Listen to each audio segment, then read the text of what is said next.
Welcome to this edition of Market Mantra, in which we give you a complete update on the economic, business and stock market news of the day.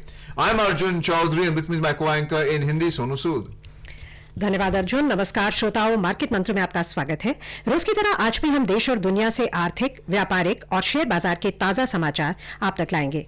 प्रमुख खबरों पर चर्चा के लिए studio में आमंत्रित हैं वरिष्ठ आर्थिक विशेषज्ञ पुनीत जैन। पुनीत नमस्कार, स्टूडियो में आपका स्वागत है। धन्यवाद सोनू। और अब सबसे पहले हेडलाइंस जिन्हें आप तक ला रहे हैं Arjun Chaudhary. Industrial production growth drops in June this year to 2% due to fall in mining and manufacturing sectors. The equity benchmark recovers more than 0.5%. Sensex closes at 37,582. Nifty settles at 11,110. And Brent crude prices rise to trade around $58 per barrel. खनन और विनिर्माण क्षेत्रों में गिरावट के चलते औद्योगिक उत्पादन में वृद्धि की दर इस वर्ष जून में कम होकर 2% पर आई। प्रमुख घरेलू सूचकांक 0.5% से अधिक की तेजी में सेंसेक्स 37,582 पर और निफ्टी 11,110 पर हुए बंद। और ब्रेंट कच्चे तेल का मूल्य बढ़कर $58 प्रति बैरल के करीब बना हुआ था।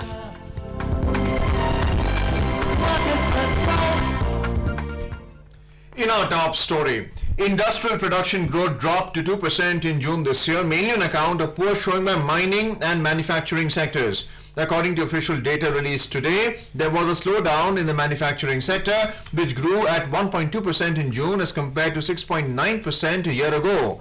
The expansion in power generation sector stood at 8.2% compared to 8.5% in the same period last year. Mining growth dropped to 1.6% in June from 6.5% in the corresponding month of the last fiscal.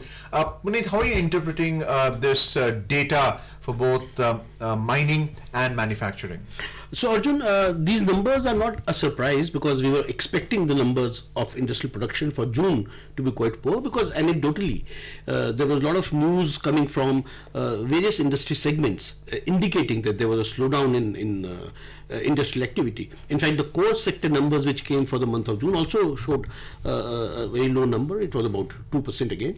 And so clearly the economy was going through a very a difficult phase in last few quarters or last few months we've seen.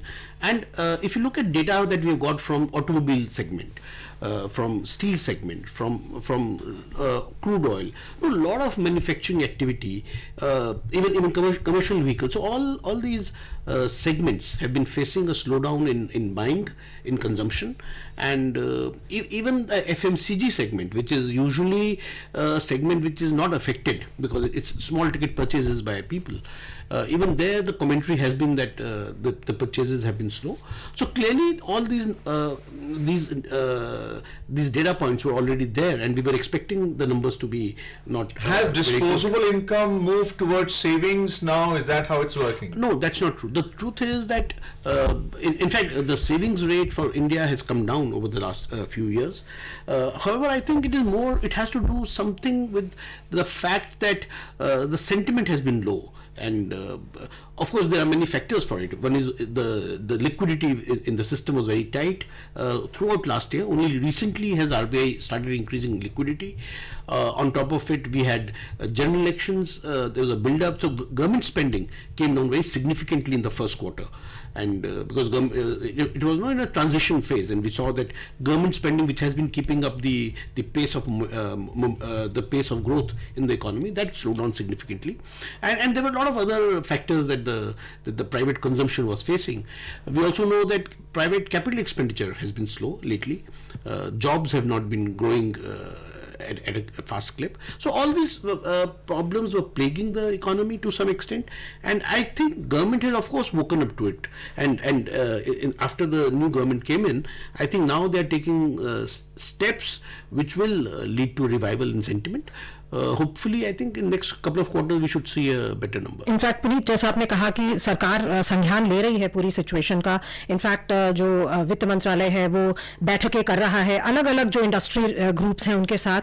सो आपको क्या लगता है कि कौन से ऐसे major measures उभर के आ सकते हैं इन बैठकों से जो रिवाइव करेंगे इकोनॉमिक ग्रोथ को, जिनकी आवश्यकता है अभी इकोनॉमी के लिए बूस्ट देने के लिए? सरकार के पास जो टूल्स हैं जिससे कंजम्पशन को वो इम्प्रूव कर सकते हैं, वो मुख्यतः तो वो फिस्कल टूल यानी टैक्सेशन का टूल उनके पास सरकार के हाथ में होता है।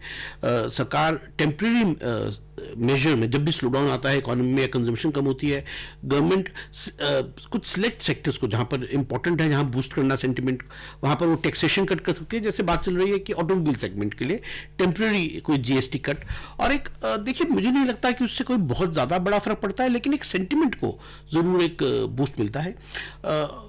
साथ ही जो फिस्कल, तो ये सारे फिस्कल स्टेप्स हैं जहाँ पर आप टैक्सेशन कुछ टेम्परेरी बेसिस पर आप उनको रिलीफ देते हैं। साथ ही जो लिक्विडिटी इश्यूज हैं यानी फ्लो ऑफ क्रेडिट है टू इंडस्ट्री, चाहे स्मॉल बिजनेसेस की बात करें, चाहे हम एग्रीकल्चर की बात करें, चाहे बड़े बिजनेसेस की बात करें, तो उनको हम फ्लो ऑफ क्रेडिट उनके पास हो ताकि वो उसमें पार्टिसिपेट कर सकें ग्रोथ में। देखिए जो ग्लोबल एनवायरनमेंट है, ग्लोबल ग्रोथ कम हुई है, हम जानते हैं कि एक्सपोर्ट्स में भी स्लो डाउन आया है, तो क्लियरली एक चैलेंजिंग टाइम है इकोनॉमी के लिए। लेकिन यदि हम ऐसे कदम उठाते हैं जो रिलीफ देते हैं इंडस्ट्री को लिक्विडिटी के तौर पर, टैक्स के तौर पर, तो definitely things can be better. जहां तक इन कदमों का सवाल है, इस सप्ताह एक बहुत इंपॉर्टेंट डेवलपमेंट हुई, आरबीआई की पॉलिसी आई और उन्होंने 0.35% कटौती करी अपने रेपो रेट में। आपको लगता है कि ये एक काफी इंपॉर्टेंट स्टेप हो सकता है जो कॉस्ट ऑफ कैपिटल को नीचे लाएगा और प्राइवेट इन्वेस्टमेंट को बढ़ावा देगा, may be not immediately but over the next 6 months? सुनो, जो रिजर्व बैंक ऑफ इंडिया की जो पॉलिसी इस सप्ताह आई थी, मेरे हिसाब से बहुत अच्छी पॉलिसी है, और उसके बहुत जो हमको जो मीडियम एंड लॉन्ग टर्म में जो उसके फायदे होंगे वो काफ़ी होंगे। उसमें कई, ना सिर्फ इंटरेस्ट रेट कट, डेफिनेटली एक इंटरेस्ट रेट कट एक अहम कदम होता है, क्योंकि अब हम करीब पिछले 8-9 वर्षों में सबसे लोएस्ट इंटरेस्ट रेट पर हम आ गए हैं।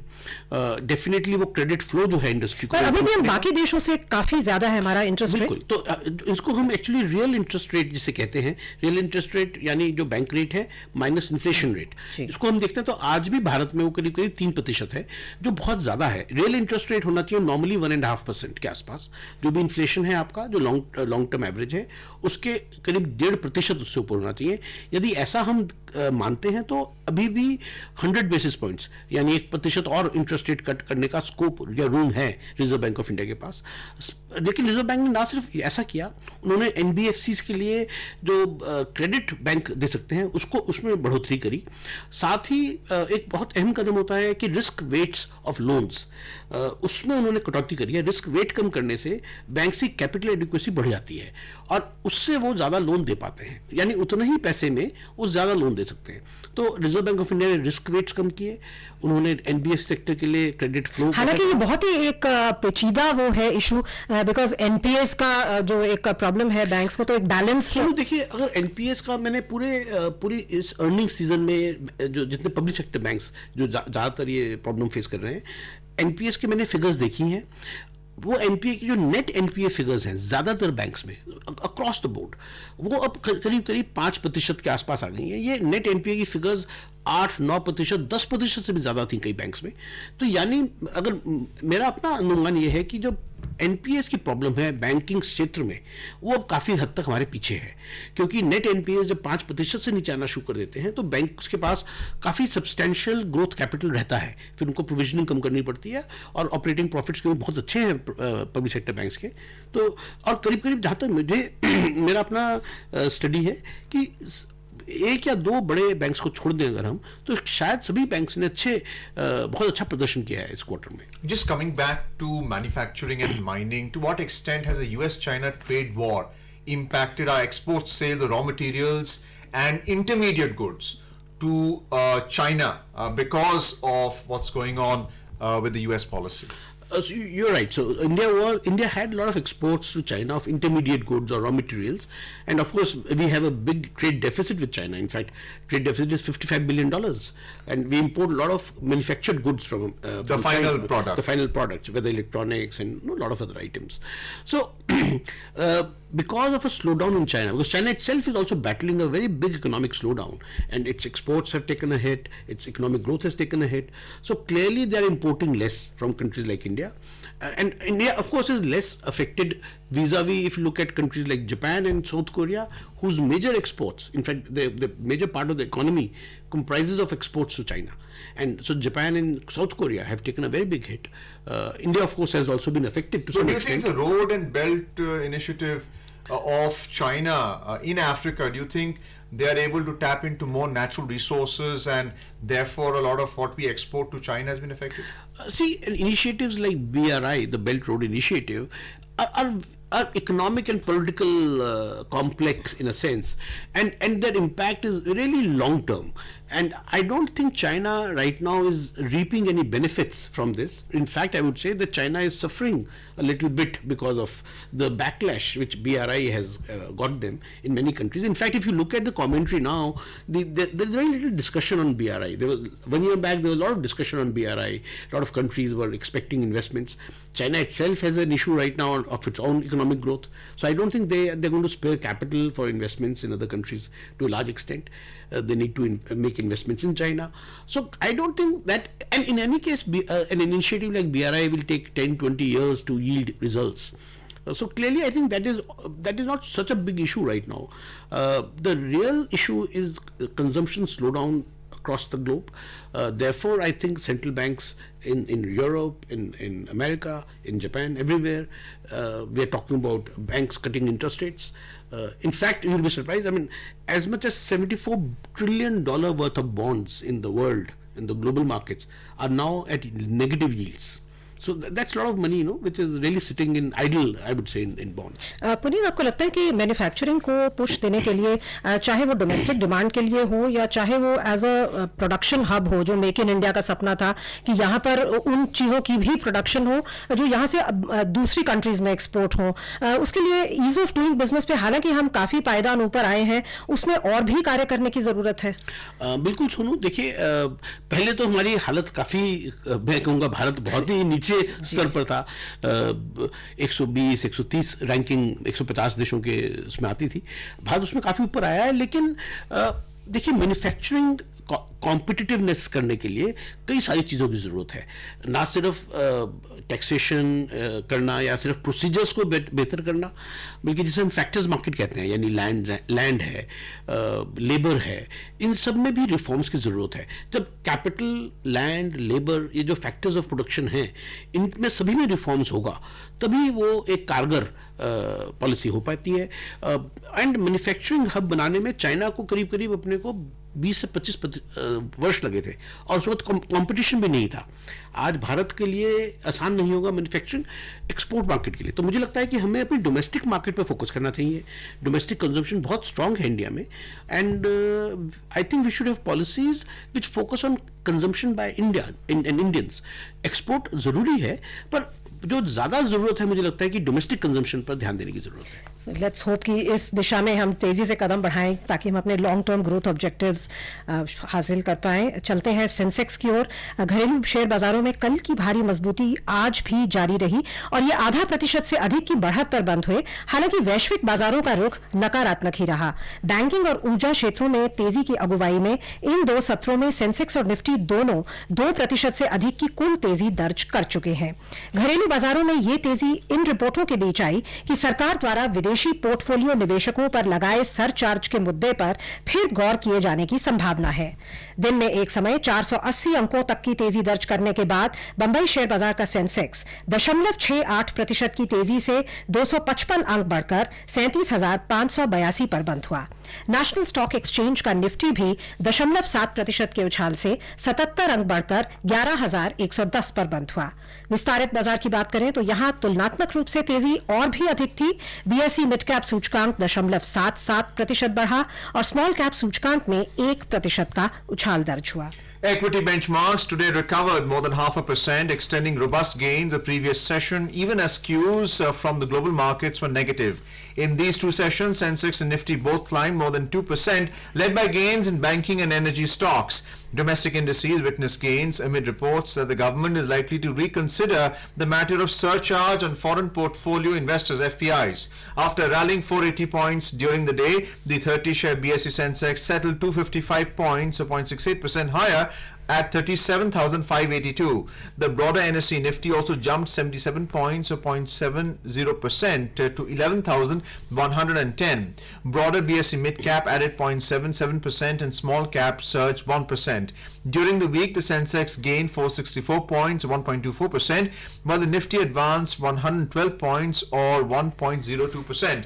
Finance Minister Nirmala Sitharaman today met foreign portfolio investors in Mumbai. Sitharaman and Finance Ministry officials also met captains of industry yesterday and assured them that the government will take action to boost the economy. Traders said hopes of multiple measures from the centre to lift growth and address tax concerns fueled the rally in domestic equities over the last two sessions. Top gainers in the Sensex pack included Maruti, Bajaj Finance, Vedanta, HDFC Twins, Hindustan Unilever, Kotak Bank and ICICI Bank, which surged up to 3.4%. On the other hand, Yes Bank was the biggest laggard, cracking 7.9%. Tech Mahindra, Tata Motors, Tata Steel, ITC and Sun Pharma too fell up to 2.5%. Sectorally, BSE Auto Finance, Consumer Durables, Bankex, Realty and FMCG indices gained up to 2%. On the other hand, Metal, Tech, Telecom, IT, Power, Utilities and Healthcare fell up to 0.8%. Puneet, do you think there has been short covering in this week itself, and is it by the mutual funds or FPIs have returned to buying interest in the market? So yes, of course, short covering has led to a very sharp turnaround in the market last week. However, there were 2-3 things which are really working in favor of the markets this week. First, of course, was the fact that the market had already fallen very significantly, almost 10% since the budget.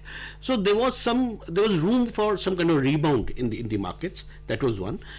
However, I think that was really triggered by the fact that government decided to listen to the financial market players in terms of FPIs, foreign investors. In fact, like Sonu said earlier, Finance Minister has been holding a series of meetings with industry players, with financial market players to understand what are the problems, what are the issues with the market, and she has promised that she will address those issues and sort them out very soon.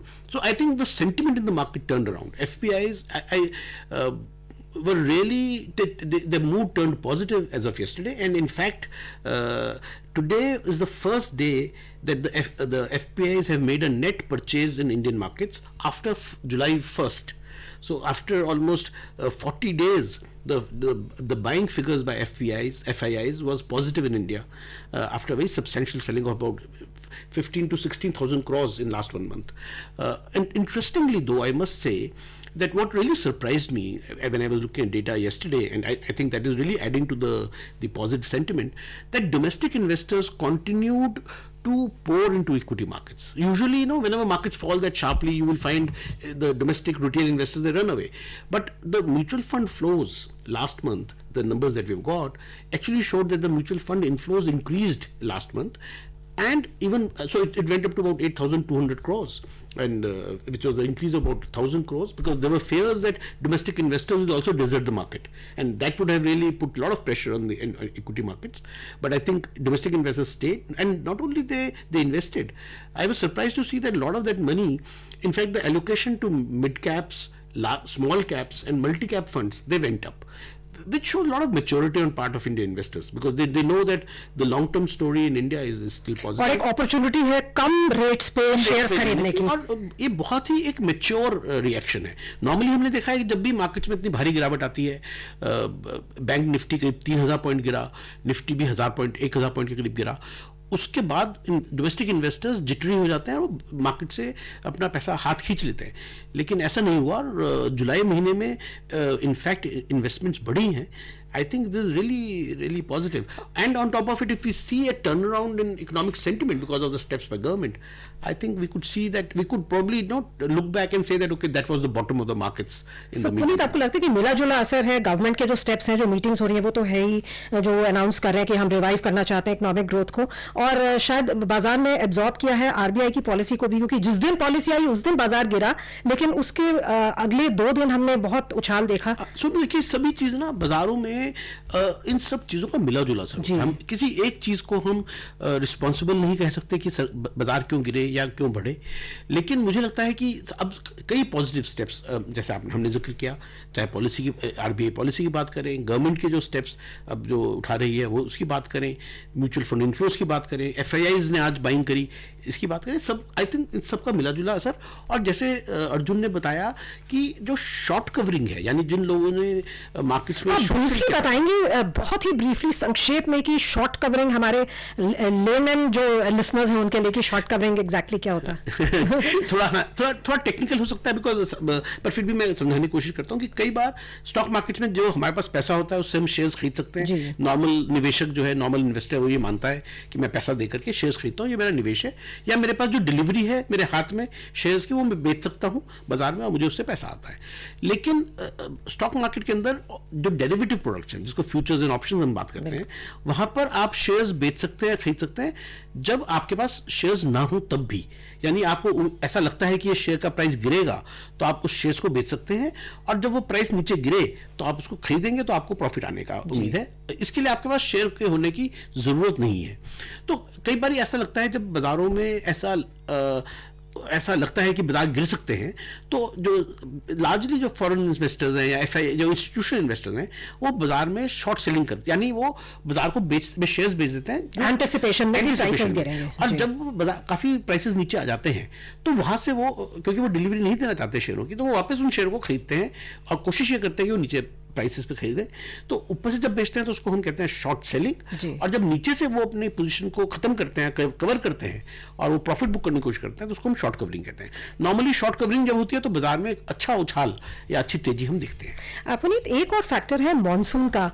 Monsoon अब pickup कर लिया है और सिर्फ 2.5% ही normal से कम है rainfall overall अगर हम देखें। सो ये भी एक इम्पॉर्टेंट फैक्टर है डिमांड के लिए आने वाले दिनों में। तो देखिए, जो मॉनसून बहुत बड़ी एक फैक्टर है इंडिया के रूरल ग्रोथ स्टोरी में, और ये बहुत अच्छी खबर है, क्योंकि शुरुआत जब हुई थी इस मॉनसून सीजन की तो ऐसा लग रहा था कि this could be a drought year, और काफ़ी एप्रीहेंशंस थी कि ये बारिशें अच्छी नहीं होंगी। लेकिन जो 36 मेट्रोलॉजिकल डिविजन्स हैं देश में, 35 डिविजन्स में नॉर्मल मॉनसून की खबर है, विच शोज कि बहुत वेल डिस्ट्रीब्यूटेड अच्छी मॉनसून है ये, और मुझे लगता है इससे एग्रीकल्चरल ग्रोथ में काफ़ी पिकअप आएगा। चर्चा को विस्तार देंगे, उससे पहले अंतर्राष्ट्रीय बाजारों पर एक नजर डाल लेते हैं। वॉल स्ट्रीट में आई तेजी के बीच दक्षिण पूर्वी एशियाई शेयर बाजारों में आज रुख मिला जुला रहा। चीन और अमेरिका के बीच व्यापार संबंधों को लेकर ताजा चिंताओं से इस क्षेत्र की तेजी नियंत्रित हो गई। जापान का निकेई सूचकांक 0.4% की बढ़त में रहा और दक्षिण कोरिया का कॉस्पी 0.9% के उछाल में रहा, जबकि चीन का शंघाई कॉम्पोजिट सूचकांक और हांगकांग का हैंगसेंग दोनों 0.5% की गिरावट पर बंद हुए। सिंगापुर के बाजार में आज कारोबार नहीं हुआ। यूरोपीय क्षेत्र की बात करें तो दिन के कारोबार में ताजा समाचार मिलने तक यहां गिरावट का रुख था। लंदन का फुट्सी 0.1% की मामूली गिरावट में रहा। फ्रांस का कैक 1% के भारी नुकसान पर बंद हुआ और जर्मनी के डैक्स में 1.2% की तीव्र गिरावट दर्ज हुई। Moving on to the US market, US stocks registered its largest one-day percentage gain in about 2 months yesterday, with technology shares providing the biggest boost as equities continue to rebound along with bond yields. The Dow Jones Industrial Average climbed by 1.4%, S&P 500 surged 1.9%, and the Nasdaq Composite Index rallied at 2.2%. Puneet, you spoke about declining bond yields globally, but specific to the treasury market in the US, the treasury notes, bills and bonds sold by the Federal Reserve, that is also held substantially by the Chinese government. Do you think they are now looking to the secondary market for a sell-off just to retaliate against the US in this China trade war? Arjun, this was an apprehension long time back because China was a large holder of US Treasury bonds, and the fears were that if Chinese start selling their Treasury holdings, then the prices will crash and yields will go higher, and which will affect the US economy.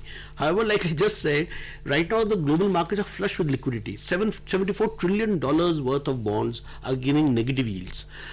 US Treasury yields are still about 1.7%. So if China were to turn a seller right now, I think they will find plenty of buyers, and therefore this concern is no longer relevant in the current liquidity situation.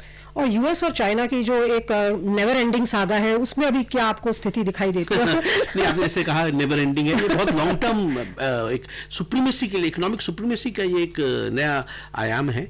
मुझे लगता है ये अभी लंबे तक चलेगा। इसमें देखिए उतार चढ़ाव आते रहेंगे, कभी पॉजिटिव होंगे, कभी नेगेटिव होंगे, but I don't think this is going to get settled very soon in near future. Trump's policy of urging the Federal Reserve to allow quantitative easing has been criticized by many. They feel that it will impact the US currency. What's your view? So usually it's not a good idea for politicians to try and influence monetary policies, because monetary policies should be based on larger economic concerns. Politicians typically want to be populist. No, they would like to give more money to the people, and therefore I think as a policy it's not a good idea. President Trump might feel that the economy needs more support, but I think as a principle I would say it's not a good idea for politicians to really pressurize. They can suggest such measures, but they should not pressurize the Federal Reserve. और अब चलते हैं currency बाजार की ओर। अंतर banking विदेशी मुद्रा बाजार में आज $1 की तुलना में रुपया 9 पैसे कमजोर होकर $70.78 प्रति डॉलर के स्तर पर आ गया। बाजार के भागीदार विदेशी निवेशकों और वित्त मंत्रालय के अधिकारियों के बीच उच्च टैक्स सरचार्ज पर बैठक होने से पहले सतर्क थे। क्या लगता है आपको, ये जो करेंसी वॉर का लग रहा था 2-3 दिन पहले, के रूप ले रहा है ये ट्रेड वॉर, जब चीन ने डीवैल्यू किया था अपनी करेंसी को, क्या वो स्थिति अब संभलती नजर आ रही है और रुपए के क्या लेवल्स आप देख रहे हैं आने वाले दिनों में? देखिए, चीन ने अपने युआन को जो एक समय पे, मतलब आज से 2-3 वर्ष पहले 6.2 6.3 टू द डॉलर पे रखा हुआ था, उसको धीरे धीरे करके 7 टू द डॉलर पे चीन ले आया। तो ऑलरेडी 10% एक तरह से युआन को डेप्रिशिएट कर चुके हैं पिछले 3-4 वर्षों में। लेकिन मुझे लगता है कि चीन बहुत ज़्यादा डिवैल्यूएशन नहीं करेगा, क्योंकि उससे जो उनके इन्वेस्टमेंट फ्लोज हैं वो बहुत नेगेटिवली इंपैक्ट होते हैं। करेंसी डिवैल्यूएशन करना किसी भी इकोनॉमी के लिए कोई बहुत अच्छी चीज़ नहीं है लॉन्ग टर्म के लिए। तो मुझे सच बात है कि मुझे नहीं लगता कि हम कोई करेंसी वॉर्स बहुत जल्दी देखने वाले हैं। पर ये 70 का लेवल जो क्रॉस हुआ है, क्या ये एक कंसर्न का विषय है रुपए के लिए? देखिए, मुझे नहीं लगता, बिकॉज वी आर ऑलरेडी एक बहुत स्ट्रॉन्ग 69 के करीब लेवल चल रहा था। मुझे लगता है 69 और 71 के बीच में जो रुपए का स्तर है वही काफी समय तक शायद ऐसे ही मेंटेन रहे। Puneet, we're seeing central banks all across the globe buying gold, and then there's also news about maybe moving on to the gold standard and the US currency standing as the reserve currency of the world under threat. Why is it that the dollar is moving so well now? See, so this fact that, so I mean, the amount of liquidity in this currency in circulation is so large that we can never go back to gold standard. There is not enough gold, no, to that extent. But I think everybody is kind of was flocking to the safe haven with concerns of trade wars, etc. I think those concerns will get diluted and will go back to some normalcy in next few weeks. Let's look at the oil market now. Oil prices today rose, supported by expectations of more OPEC production cuts, despite International Energy Agency IEA reporting demand growth at its lowest level since the financial crisis of 2008. Brent crude prices in intraday trade were trading around $58.10 per barrel. WTI prices were at around $53.10 per barrel when reports last came in. चलते हैं सोने की ओर। ऐतिहासिक उच्चतम स्तर को छूने के एक दिन बाद दिल्ली सराफा बाजार में सोने का मूल्य 140 रुपए कम हो गया, लेकिन फिर भी 38,000 के स्तर से ऊपर ही 38,330 रुपए प्रति 10 ग्राम के स्तर पर बंद हुआ। आभूषण निर्माताओं की मांग कम होने से सोने में गिरावट आई, बावजूद इसके कि अंतर्राष्ट्रीय बाजार में सोना बढ़त के साथ $1,500 प्रति आउंस के मनोवैज्ञानिक स्तर से ऊपर ही बना हुआ था। कारोबारियों के अनुसार घरेलू इक्विटी बाजारों में तेजी से निवेशकों का आकर्षण कम जोखिम वाले विकल्प यानी सोने की तरफ कम हो गया। चांदी की मांग औद्योगिक इकाइयों में कम हो जाने से चांदी भी 290 रुपए सस्ती होकर 44,010 रुपए प्रति किलो पर आ गई। हालांकि अंतर्राष्ट्रीय बाजारों में सोने और चांदी दोनों में तेजी थी। कार्यक्रम का समय समाप्त हो रहा है, तो हमें चर्चा को भी यहीं समाप्त करना होगा। बहुत बहुत धन्यवाद आज के कार्यक्रम में शामिल होने के लिए पुनीत। धन्यवाद Sonu. And before we close, a reminder of the headlines. Industrial production growth drops in June this year to 2% due to fall in mining and manufacturing sectors. Equity benchmark recovers more than 0.5%. Sensex closes at 37,582. Nifty settled at 11,110. And Brent crude prices rise to trade around $58 per barrel. And that's it in this edition of Market Mantra. For now, goodbye.